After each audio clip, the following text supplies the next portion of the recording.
Hello दोस्तों, स्वागत है आप सभी का हमारे इस YouTube channel Avdhesh Kumar official पे।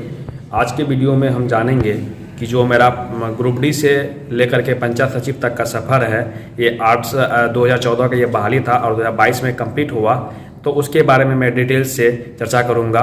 और चैनल पे जो भी लोग नए हैं, चैनल को सब्सक्राइब करके बेल आइकन जरूर प्रेस करें और वीडियो अच्छी लगी तो लाइक शेयर ज़रूर करें। तो वीडियो थोड़ी लंबी होने वाली है और मैं फुल जो है एनालिसिस किया है, एक पीडीएफ बना करके पेज पे लिख करके, क्योंकि मैं इतना सारा बात बताता आप भी कंफ्यूज कर जाते, तो इसलिए मैंने एक पेज पे उसको लिख करके सारी चीज़ डिटेल एनालिसिस किया है कि कैसा क्या प्रोसेस रहा, कितना प्रोसेस में ये बहाली पूर्ण हो सकी है। तो उसमें मैंने प्रोसेस सारा लिख दिया है, लेकिन मैं बात वो ये चीज़ करूँगा इस वीडियो में। जो मेन बात है कि मैंने तैयारी कैसे की, कैसे अपने आप को बनाए रखा, तैयारी से जुड़े रखा।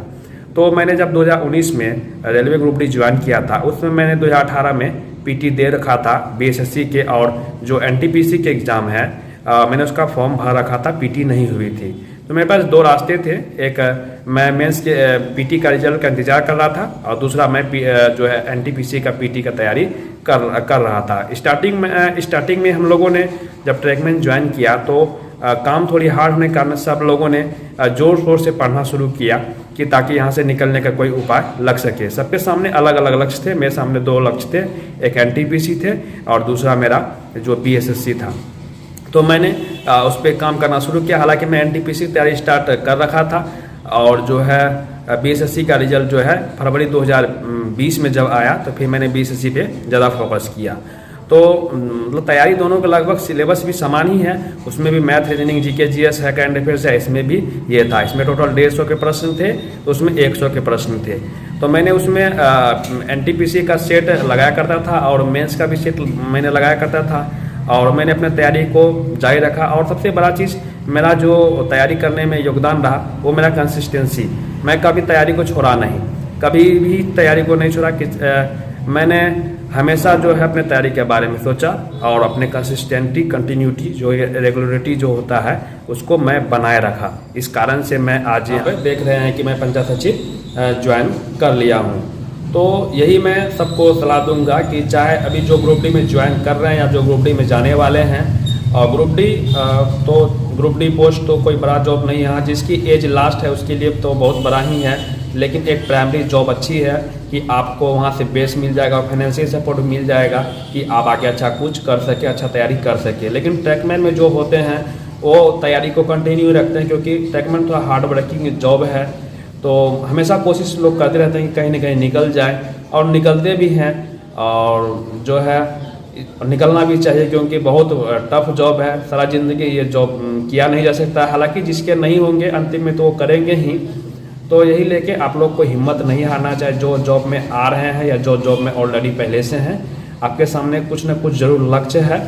आप वनडे एग्ज़ाम की तैयारी आराम से कर सकते हैं ग्रुप डी जॉब में रह करके। सिर्फ आपको कंसिस्टेंसी बना के रखना है। आपको डेली पढ़ना है, डेली बेसिस पर पढ़ना है। 1 घंटा ही पढ़िए, लेकिन डेली पढ़िए। सबसे बड़ा चीज़ रहा है कि मैंने सेट कभी भी नहीं छोड़ा। जब से मैंने ग्रुप डी ज्वाइन किया और जब तक मेरा ये फाइनली प्रोसेस नहीं हो गया, तब तक मैं सेट बनाते रहा, चाहे वो एनटीपीसी का सेट हो या फिर बीएसएससी का सेट हो।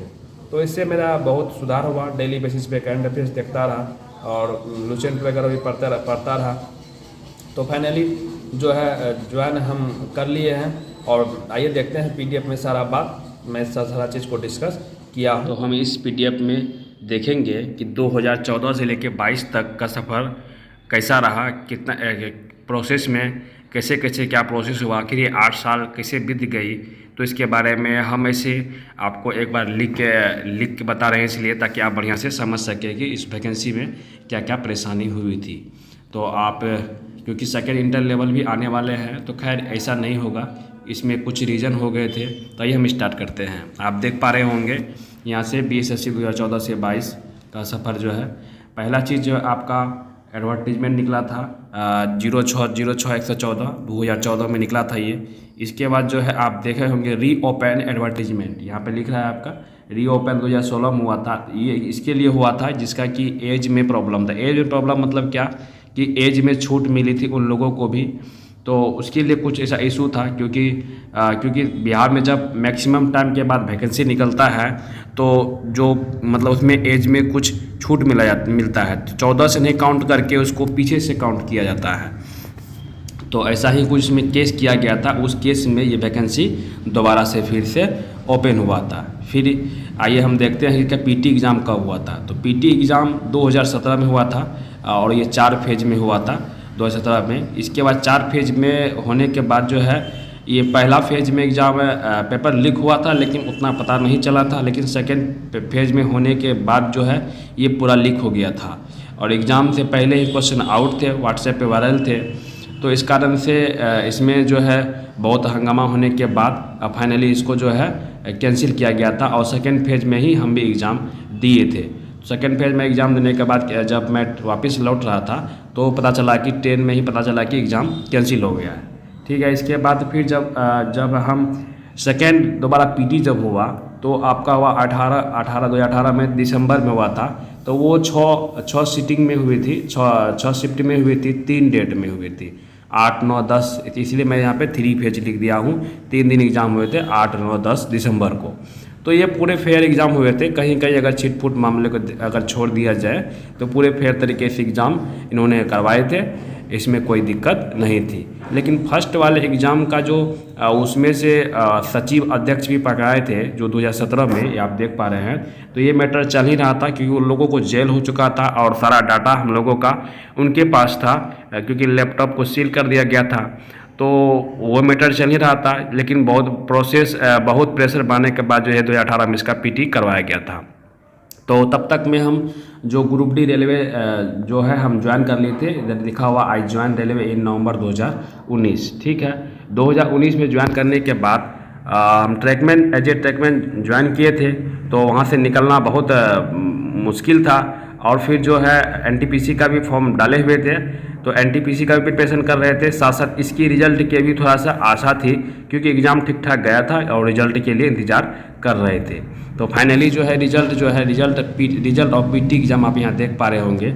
रिजल्ट ऑफ पीटी एग्ज़ाम जो है ये 2020 में फरवरी में आया था। ठीक है, इसके बाद जो है और फिर इसके लिए रिजल्ट मेरा इसमें हो चुका था।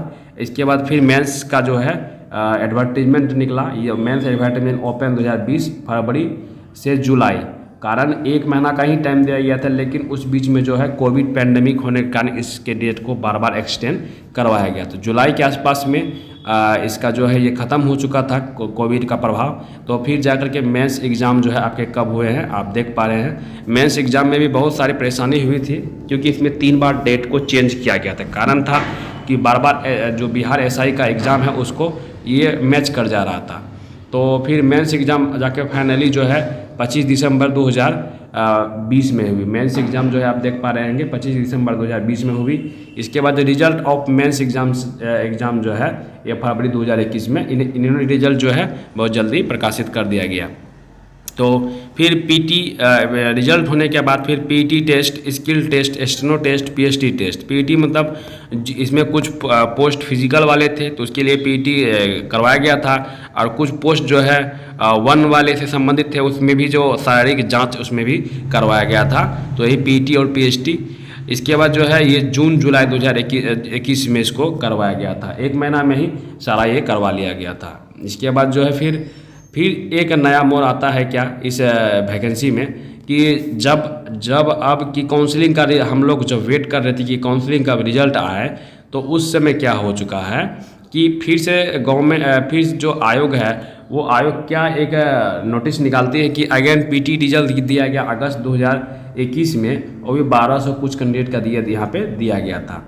तो उन्होंने क्या क्लू दिया कि हम लोग जब काउंसलिंग के लिए रिजल्ट बना रहे थे उस समय अगर पीटी कुछ छात्रों को जो है पीटी में छूट गए थे, इसीलिए उनका फिर से रिजल्ट दिया गया। तो फिर बहुत परेशानी में थे हम लोग क्योंकि जिस समय काउंसलिंग का डेट देना चाहिए उस समय वो पीटी का रिजल्ट दे रहे हैं। तो फिर बहुत प्रेशर बनाने के बाद छात्रों द्वारा बहुत प्रेशर बनाने के बाद जो है उसका 1 महीना के अंतर्गत में जो है सारा चीज़ का करवा लिया गया। जैसे आप यहाँ देख पा रहे होंगे कि against mains exam, PT, skill, steno जो भी चीज़ था वो 1 महीना के अंदर में कंप्लीट करवा लिया उन्होंने। ठीक है, सितंबर से लेकर अक्टूबर तक में।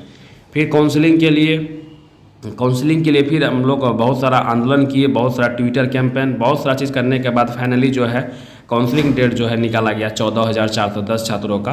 यहाँ पे आप देख पा रहे हैं फाइनली काउंसलिंग डेट दिसंबर 2021 में निकाला गया था। तो ये 12 या 14 से ये स्टार्टिंग था 14 से, लेकिन 14 को कुछ इशू होने के कारण 15 से करवाया गया था और वो उसी साल के अंत तक में आप यहाँ देख पाए लास्ट दिसंबर तक में ये करवा लिया गया था 14,410।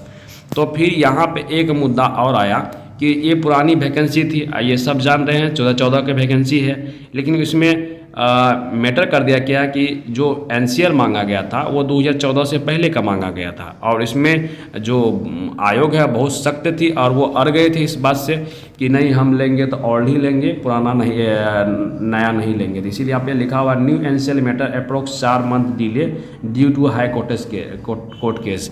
तो इसको जो है उन्होंने जो सिरे से हम भी न्यू एनसीएल कैंडिडेट थे, न्यू एनसीएल देने के बाद वहाँ पे उसका बोला कि नहीं इसका कोई वैल्यू नहीं है, उसको जो है घेरा रेड पेन से घेरा लगा करके उसको रख लिया गया, बोला कि इसका कोई औचित्य नहीं है, ये नहीं चलेगा। तो फिर इसमें कोर्ट केसेस हुए, कोर्ट केसेस होने के बाद फाइनली केस का कुछ डिसीजन नहीं निकला, लेकिन बाद में जब हम लोग के पक्ष थोड़ा सा कमज़ोर होता गया क्योंकि आयोग अड़ चुकी थी इस चीज़ को लेकर के, तो हम लोग ने केस को विड्रॉ किया। विड्रॉ करने के बाद एक पॉलिटिकली प्रेशर बनाए हम लोग सभी ने मिल करके, खास करके जो पटना में जो टीम कार्य कर रही थी सभी ने मिल करके, चाहे विधायक से सांसद से बहुत सारे लेटर्स को भिजवाया गया। इसके बाद जो है गवर्नमेंट ये तैयार हुई कि जो है government allow 1 time old NCL 2013-14 के लिए एक बार वो बनाने के लिए तैयार हुई, वो भी मई में। तो 15 दिन का टाइम दिया गया कि सबको जो है ओल्ड एनसीएल बना करके 1 टाइम के लिए एक समय के लिए बनाया जाएगा, बना करके जो है सबको सबमिट करना है और बाय स्पीड पोस्ट भी भेजना है। तो यहाँ पर ये चीज़ सरकार को यहाँ पे झुकना पड़ा क्योंकि लगभग जब न्यू एनसीएल का रिजल्ट आया था इथी के लिए न्यू ओल्ड एनसीएल बनाने के लिए 3500 प्लस कैंडिडेट इसमें इफेक्टिव थे। तो 3500 छात्र इफेक्टिव थे, तो इसको होना ही था फाइनली। तो फिर जो कि आप देख पा रहे हैं फाइनली अलॉटमेंट ऑफ सर्विस 11,329 छात्रों का सर्विस अलॉटमेंट हुआ था, वो 26 जून 2022। तो ये दिन सबसे बहुत बड़ा दिन था क्योंकि यहाँ से मुझे रेल से आज़ादी मिल गई थी। तो यहाँ पे मेरा जो है सर्विस अलॉटमेंट आप जान ही रहेंगे कि मेरा जो है पंचायत सचिव में हुआ है। तो फिर आइए देखते हैं अगला प्रोसेस क्या है। जब पंचायत सचिव में मेरा हो चुका था तो फिर क्या हुआ, अलॉटमेंट ऑफ डिस्ट्रिक्ट कि डिस्ट्रिक्ट जो अलॉटमेंट किया जाता है वो मेरा 15 जुलाई को किया गया था। 15 जुलाई 2022 को मेरा ये किया गया था। फिर डीवी हुआ, डीवी क्योंकि फिर विभागीय डीवी अलग हुई थी, काउंसलिंग में डीवी अलग हुआ था, फिर ये मेरा विभागीय डीवी हुआ। मेरे जो मेरा ज़िला मिला था पूर्वी चंपारण ज़िला हमको मिला, तो वहीं पे मेरा 20 और 21 को ये दो डेट में रखा गया था, जिस दिन भी हुआ वहाँ करके करवाए।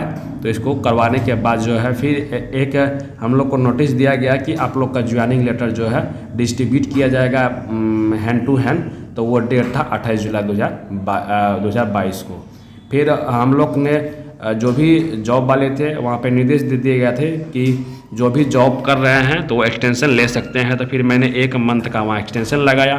फिर मैं अपनी ड्यूटी को ज्वाइन किया। ड्यूटी ज्वाइन करने के बाद फिर इसको रेजिग्नेशन प्रोसेस को मैं वहाँ से चालू किया। रेजिग्नेशन प्रोसेस में जो है लगभग 1 महीना 8 या 9 तारीख को मैं लगाया था, लगभग 15 से 16 दिन मुझे लगा था। वो 25 अगस्त को मेरा फाइनली एक्सेप्ट कर लिया गया था, 25 अगस्त 2022 को। तो इसमें बहुत सारे परेशानी, इसका मैं अलग वीडियो बनाऊंगा रेजिग्नेशन के लिए कि कैसे रेजिग्नेशन होता है, कैसे मैंने किया है। रेजिग्नेशन तो बहुत प्रकार से होते हैं। तो अभी जो है फाइनली जो 25 अगस्त वहाँ से लेने के बाद मैं जो 31 अगस्त 2022 को यहाँ पे फाइनली ज्वाइन कर सका, क्योंकि मुझे घर आना था। घर आने के बाद फिर 1-2 दिन वेट करके फिर यहाँ पे मैं आया और 31 अगस्त 2022 को ज्वाइन किया। तो अभी फिर ज्वाइन करने के बाद अभी मेरा कलेक्ट्रेट में ही ड्यूटी है, कलेक्ट्रेट में ही मुझे वहाँ रहना है। जो ड्यूटी आवर्स होता है 10 से 4। इसके बाद जो है विपार्ट द्वारा ट्रेनिंग दिया जाएगा, जो 28 दिनों के लिए ट्रेनिंग दिया जाएगा। और ये 22 सितंबर से प्रस्तावित इसका शेड्यूल है, क्योंकि फर्स्ट बैच में जो है 47 छात्र के यहाँ से भेजे गए हैं। और ट्रेनिंग के बाद जो है ब्लॉक का फिर आवंटन किया जाएगा। आवंटन करने के बाद जो है ब्लॉक में योगदान कर सकें। तो ट्रेनिंग के दौरान ही हम लोग को ब्लॉक दे दिया जाएगा। वहाँ से आने के बाद जो है हम लोग ब्लॉक में अपना योगदान देंगे। योगदान देने के बाद जो है यहाँ पे आपको पंचायत का पदभार दिया जाएगा। तो अभी एक ही पंचायत का हम लोग को पदभार ग्रहण करना है। अगर कोई पंचायत एक्स्ट्रा मिलेगा तो उसका हम प्रभारी सचिव रहेंगे। तो इसके बाद जो हम लोग का जो सरकार के दिशा